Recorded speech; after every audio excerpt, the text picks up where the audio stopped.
kabarnya nih? Tentu saja baik dong. Sekarang hari ini kita mau ngapain kok? Hari ini kita mau ibadah dulu ya adik-adik. Tapi sebelum itu kita mau taruh dulu ya handphonenya. Kita mau fokus, jangan tidur-tiduran lagi. Ayo fokusin dulu ya. Jadi sebelumnya kita bersatu dalam doa dulu ya adik-adik. Nanti dipimpin sama Cici Bella ya. Kita mau lipat tangan tutup mata ya. Kita bersatu dalam doa. Tuhan Yesus, Tuhan Yesus, terima kasih terima kasih untuk berkat-Mu untuk berkat-Mu pada pagi hari ini. pada pagi hari ini. Saat ini kami ingin beribadah.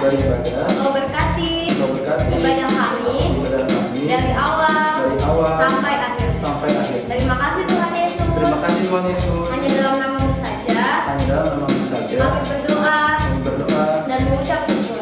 syukur. Haleluya. Haleluya. Amin. Amin. Sekarang kita mau angkat satu lagu pujian. Judulnya apa kok? Biarpun gunung-gunung berat ya. Kita mau angkat lagunya ya. Biarpun gunung-gunung berat ya. Dan segala bukit bergoyang, kamu kasih setiamu takkan beranjak dariku. Biarpun gunung-gunung berat ya. Dan segala bukit bergoyang, namun kasih setiamu tak akan beranjak dariku. Tak akan beranjak, tak akan bergoyang, tak akan beranjak, tak akan bergoyang. Demikianlah firman Tuhan yang mengasihi. Kita mau angkat lagu ini dari awal ya. Biarpun gunung beranjak dan segala bukit bergoyang, namun kasih setiamu tak akan beranjak dariku. Biarpun gunung beranjak dan segala bukit bergoyang, namun kasih setiamu tak akan beranjak dariku. Tak akan beranjak, tak akan bergoyang, tak akan beranjak, tak akan bergoyang. Demikianlah firman Tuhan yang mengasihiku. Demikianlah firman Tuhan yang mengasihiku.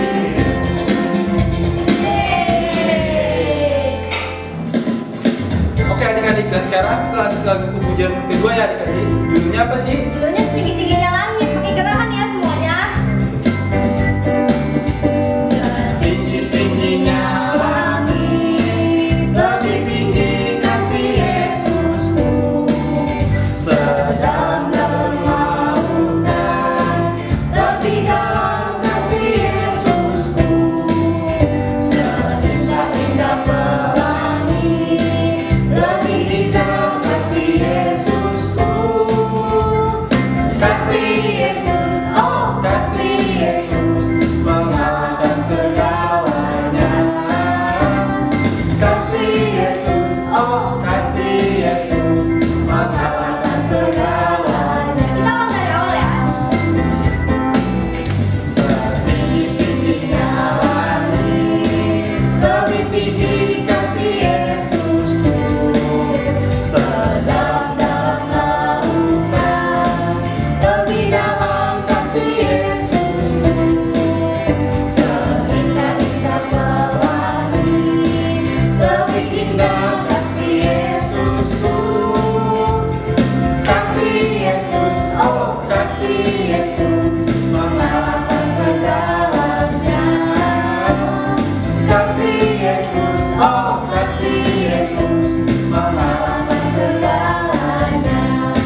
ikutin Koko untuk berdoa ya. Tuhan Yesus yang baik. Tuhan Yesus yang baik. Terima kasih Tuhan Terima kasih Tuhan untuk berkat-Mu untuk berkat-Mu yang sangat teramat baik dalam yang hidup sangat kami. amat baik dalam hidup kami. Ya Tuhan, Ya Tuhan, sebentar sebentar kalau kami kalau kami ingin mendengarkan mendengarkan sebagian dari firman. sebagian dari firman-Nya. Kiranya Tuhan, Kiranya Tuhan, kami boleh diajar kami boleh diajar untuk duduk diam, duduk diam, mendengarkan mendengarkan sebagian firman. sebagian firman.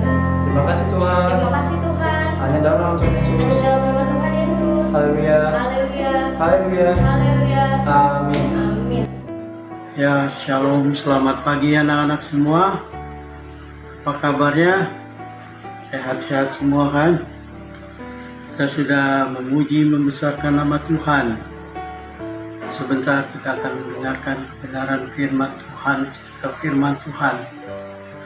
Beberapa bulan yang lalu Om sudah ceritakan kita harus menggunakan waktu yang ada yang diberikan Tuhan karena hari-hari ini jahat. Kita harus bijak menggunakan waktu yang ada. Pagi ini kita mau belajar, ya. Kita mau buka firman Tuhan kita, Alkitab kita di dalam Yakobus 5. Ayo kita buka dalam Yakobus 5 ayat 7 sampai ayat 9. Ya, ayat 7. Yakobus 5 ayat 7. Ya, kalau sudah dapat kita mau sama-sama perhatikan firman Tuhan. Berjudul bersabar dalam penderitaan. Ayat 7 dikatakan, karena itu saudara-saudara, bersabarlah sampai kepada kedatangan Tuhan.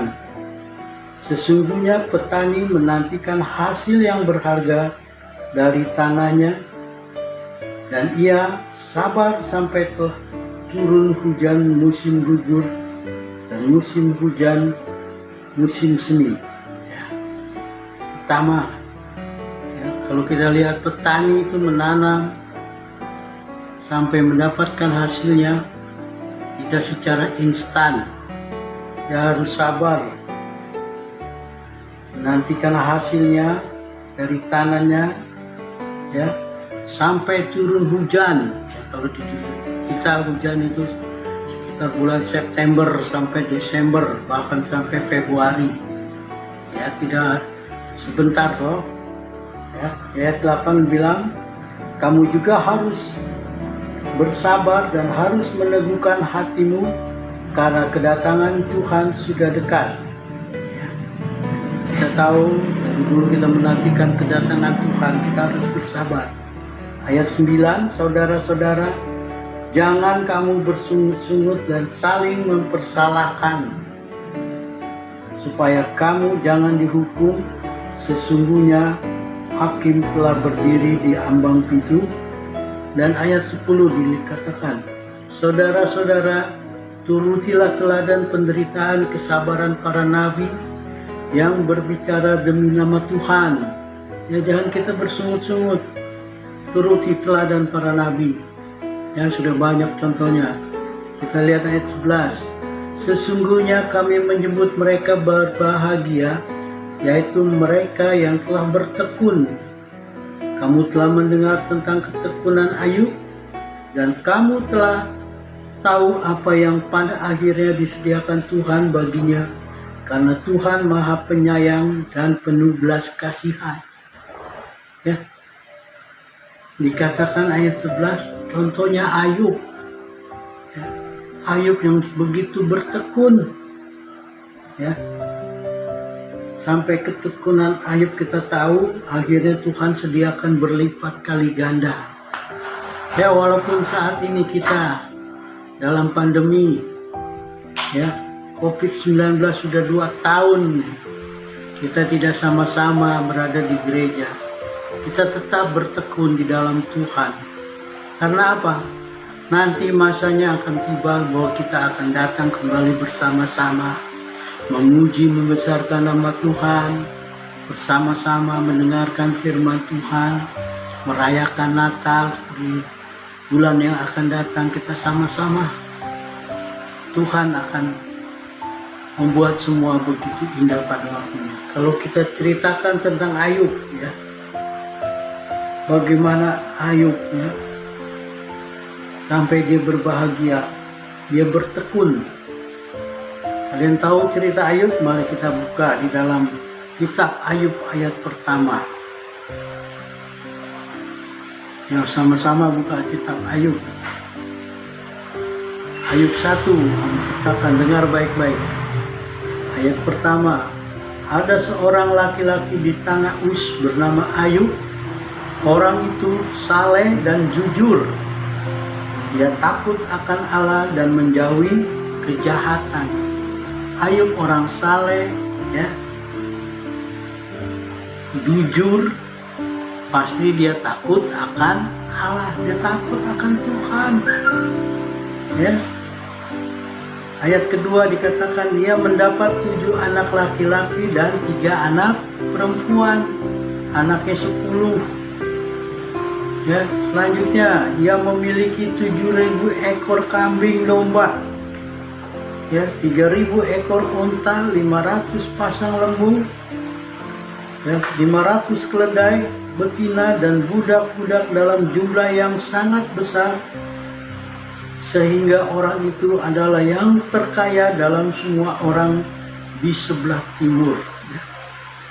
Di negeri Uz, ya, dikatakan ada orang bernama Ayub. Dia jujur, dia saleh, takut akan Tuhan, Tuhan berkati. Ya, punya ternak domba 7.000, ya, kambing domba 7.000. Coba gimana? Kalau kita lihat saudara-saudara kita, waktu Idul Adha, ya, Lebaran Haji, potong kambing 10 aja udah susah. Ini 7.000 kambing domba. Semana luas tanahnya Ayub, ya. 3.000 ekor onta, ya, kendaraan dulu pakai onta. Kalau sekarang kan pakai mobil, ya. Ayub kalau zaman sekarang udah disebut sultan, ya, orang tajir, orang terkaya saat ini. Pasti dia udah punya, kalau sekarang tuh punya jet pribadi, pesawat pribadi, toh, ya. Ya, dikatakan sehingga orang itu adalah orang yang terkaya dari semua orang di sebelah timur, ya, dari sebelah timur, dari negaranya dia paling kaya, ya. Pada suatu hari, ya, apa yang terjadi dengan Ayub setelah dia kaya? Ya, singkat cerita, yang dia punyain ternak, ya, habis dirampok, dirampas, ya.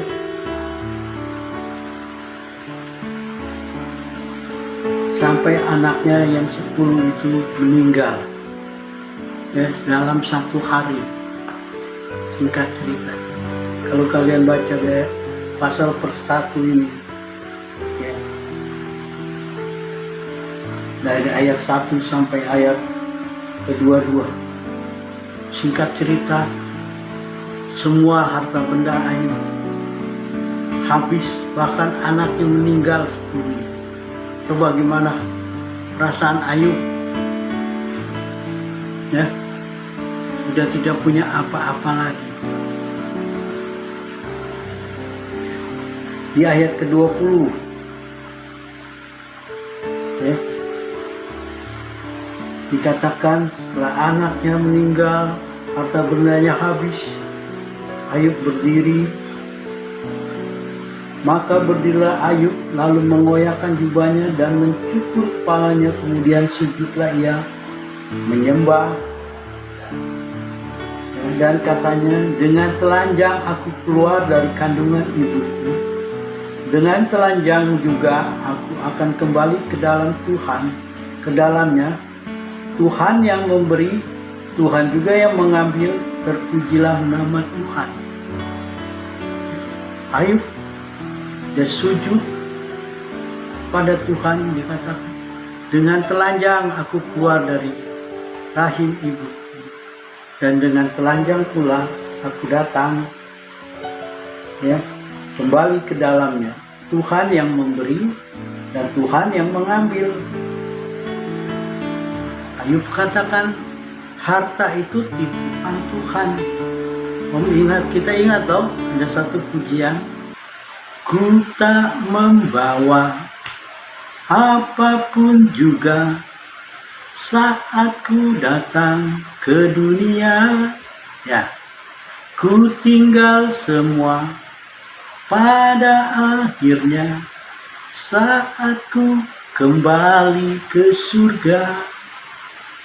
Ayub katakan, benar kan Ayub sebagai hamba? Inilah yang ku punya, ya, hati sebagai hamba yang mau taat dan setia padamu Bapa. Ya, Ayub tahu bahwa dia adalah hamba. Harta yang dia punya Tuhan yang memberi. Kalau Tuhan mau ambil silakan, asal jangan nyawanya. Ya. Ya, dalam roh dan kebenaran dia mau datang kepada Tuhan, ya. Saat dia susah, ya, tidak mempunyai apa-apa, ya, sampai dia kena penyakit dari kepala, atas kepala sampai ke bawah kaki, timbul bisul. Ya, kalau Ayub sudah jatuh miskin, sahabat-sahabatnya meninggalkan Ayub, ya, sampai istri Ayub di pasal kedua ayat ke-9 dikatakan apa? Maka berkatalah istrinya kepadanya, masih bertekunkah engkau dalam kesalehanmu? Ya, kutukilah Allahmu dan matilah. Apa yang dikatakan Ayub? Jawab ayat 10. Tetapi jawab Ayub kepadanya, engkau berbicara seperti perempuan gila. Apakah kita mau menerima yang baik dari Allah, tetapi tidak mau menerima yang buruk? Dalam kesemuanya itu Ayub tidak berbuat dosa dengan bibirnya. Ya, sudah ditinggalkan anak-anaknya, sahabat-sahabatnya juga meninggalkan dia. Sampai istrinya yang berkata, ya, masih bertekunkah engkau dalam kesalehanmu? Kamu sudah jatuh miskin, Ayub, ya. Apakah engkau masih tetap setia kepada Tuhanmu, kan? Ya, artinya dikatakan kutukilah, ya, Allahmu dan matilah. Ayub tidak mau, ya, karena Ayub sudah katakan tadi, aku lahir dengan telanjang dan pulang tidak membawa apa-apa. Semuanya ditinggalkan kalau kita datang ke dalam ke surga yang bakal. Ya. Lihat ketekunan Ayub. Dia jawab istrinya, engkau seperti perempuan gila. Apakah kita mau yang baik dari Allah, tetapi tidak mau menerima yang buruk? Ya, hati-hati kalau kita bicara. Dikatakan Ayub tidak mau menerima itu. Dalam kesemuanya itu Ayub tidak berbuat dosa dengan bibir. Sama seperti keadaan kita. Dulu kita bisa beribadah setiap minggu, datang ke gereja bertemu muka. Ya, sekarang kita harus melalui online. Kita tetap bersabar, bertekun. Ya, kita menerima ini karena ada janji Tuhan di balik ini. Ya, dengan kesabaran Ayub, ya, sudah tubuhnya penuh dengan bisu, tetapi Ayub tidak berbuat dosa dengan bibir. Dia tahu, ya, walaupun dalam penderitaan, Allah tetap ada di samping Ayub. Sama seperti bangsa Israel ya, yang keluar dari Mesir sampai 40 tahun dipimpin oleh pada siang hari oleh tiang awan dan pada malam hari oleh tiang api. Ayub juga tahu ya, sampai saatnya yang indah Tuhan akan pulihkan. Coba kita buka di dalam ya, Ayub pasal 42 ya. Judulnya dari ayat 7, keadaan Ayub dipulihkan. Membacakan di ayat 12 saja dan selanjutnya ya. Ketika Tuhan memulihkan Ayub, kita lihat Tuhan memberkati Ayub dalam hidupnya yang selanjutnya lebih daripada hidupnya yang dahulu ya. Ia mendapat 14.000 ekor kambing domba, dahulu 7.000. Sekarang dia dapat 14.000, 2 kali lipat ya. Dan 6.000 onta, benar 2 kali lipat. 1.000 pasang lembu dan 1.000 ekor keledai betina. Ia juga mendapat 7 orang anak laki-laki dan 3 orang anak perempuan. Nah, ayat 15, di seluruh negeri tidak terdapat perempuan yang cantik anak-anak Ayub, dan mereka diberi ayahnya milik pusaka di tengah saudara-saudaranya laki-laki ya. Bahkan anak-anak Ayub, dia ganteng, dia paling cantik. Kalau Tuhan pulihkan, berlipat ganda ya. Contoh Ayub bertekun sampai Tuhan pulihkan sakit boroknya ya. Sahabat-sahabatnya yang sudah jauh dia kembalikan ya.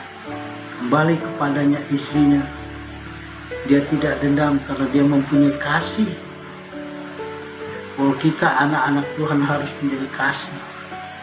Kita tahu, Ayub tahu ya, bukan kehendak Ayub yang jadi ya, kehendak Tuhan yang jadi ya. Belajar pagi ini kita bersabar di dalam penderitaan, sama seperti Tuhan Yesus ya. Kalau di gereja ada ya, Tuhan Yesus lagi berdoa di Taman Getsemani sampai peluhnya keluar ya, seperti butiran jagung peluhnya saat dia berdoa sebelum dia mengambil cawan yang berisi dosa-dosa manusia, dosa kita semua. Tuhan Yesus berkata kepada Bapa, kalau boleh cawan itu lalu daripadaku. Tapi Tuhan katakan, bukan kehendakku yang jadi, melainkan kehendakmu. Ini sama seperti Ayub, dia sabar. Kalau kita kan orangnya maunya buru-buru instan toh. Belajar sabar seperti Ayub, seperti Tuhan Yesus. Tuhan sudah mati dan bangkit mengalahkan kematian. Kuasa kegelapan Tuhan kalahkan. Sama seperti Ayub. Belajar. Kita mau semua belajar ya, selalu ya. Kita baca kembali di dalam ya. Ya. Karena itu dia dalam Yakobus 5 ayat 7. Karena itu saudara bersabarlah sampai kedatangan Tuhan. Ya. Sesungguhnya petani menantikan hasil yang berharga dari tanahnya, dan ia sabar sampai telah turun hujan musim gugur dan musim hujan dan hujan musim semi. Ada waktunya nanti ya. Sabar,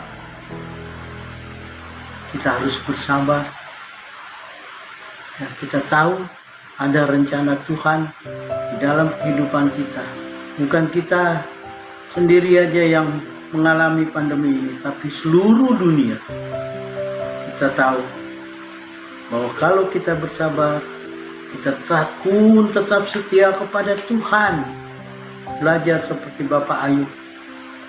Walaupun sudah ditinggalkan anak-anaknya, ya, hartanya habis lenyap, tidak mempunyai apa-apa. Bahkan dia sakit, ya, dia sakit borok dari telapak kaki sampai ke ujung rambut. Ya, sedih sekali loh. Kita tidak seberapa dibandingkan dengan penyakitnya Ayub. Tapi waktunya Tuhan, bukan waktu kita. Ada rencana Tuhan saat ini. Walaupun keadaan dunia semakin susah, tapi bagi anak Tuhan jangan takut. Amin. Ya. Tadi dikatakan Om nyanyikan, ya, kita datang ke dunia ini tidak membawa apa-apa. Kita pulang ke surga, ya, tidak membawa apa-apa. Semua harta kekayaan adalah titipan dari Tuhan. Jadi jangan kita sombong kalau kita memiliki segala sesuatu. Semua dari Tuhan. Semua baik bagi Tuhan. Ya. Kita berharap pada masa-masa yang akan datang kita boleh bersama-sama lagi untuk memuji membesarkan nama Tuhan di gereja dan mendengarkan firman Tuhan dan kita mengadakan kuis firman Tuhan, ya. Kita tidak boleh bersungut-sungut, tetap setia, tetap mengatakan bertekun di dalam Tuhan. Mari kita sama-sama datang kepada Tuhan. Kita tutup kepala dan Om akan berdoa. Bapa di surga, terima kasih untuk firman-Mu pada pagi hari ini. Yalah, anak-anak kami boleh mendengar kebenaran firman-Mu dan tentang kesabaran Ayub. Dan sudah pakai Bapak Ayub begitu rupa menjadi teladan bagi kehidupan kami. Di saat pandemi ini kami harus bersabar. Walaupun kami anak-anak sekolah minggu belum mengikuti ibadah tatap muka di gereja, kami masih mengikuti online ya Tuhan. Satu hari kelak kami boleh bersama-sama bertatap muka, memuji membesarkan nama-Mu, mendengarkan kebenaran firman-Mu, bersatu di dalam Engkau. Waktunya biarlah semua ini Tuhan yang atur segala sesuatu. Berdoa buat anak-anak kami ya Tuhan, ya anak-anak terkecil sampai yang dewasa ya Tuhan, dari tingkat TK, SD, SMP ya Tuhan, maupun yang mau masuk di SMA. Pakai mereka ya Tuhan di dalam kehidupannya Tuhan. Mereka yang sudah mengikuti pelajaran di sekolahnya tatap muka ya Tuhan, Engkau tolong menyertainya Roh Kudus maupun malaikat-Mu ya Tuhan, menjaga, melindungi dari virus Corona ya Tuhan. Juga Tuhan memberkati anak-anak kami, memberikan hikmat, akal budi, kepandaian yang daripada-Mu Tuhan. Memberkati orang tua mereka, mama mereka, papa mereka dalam usahanya, dalam pekerjaannya ya Tuhan. Oma-opa mereka ya Tuhan, Kau memberkati dalam rumah tangganya Bapak. Sepanjang minggu ini anak-anak kami, anak-anak sekolah minggu kami serahkan dalam tangan kasih kemurahan-Mu. Baik guru-guru sekolah minggu ya Tuhan, kami serahkan dalam kasih kemurahan Tuhan. Terpujilah buat kasih anugerah Tuhan pagi ini. Di dalam berkat nama Tuhan Yesus Kristus, kami berdoa dan mengucap syukur. Haleluya. Amin.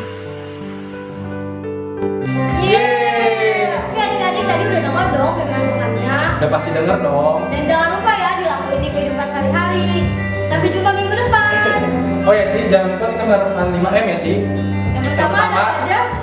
Mencuci tangan, menggunakan masker, dan kemudian menjaga jarak.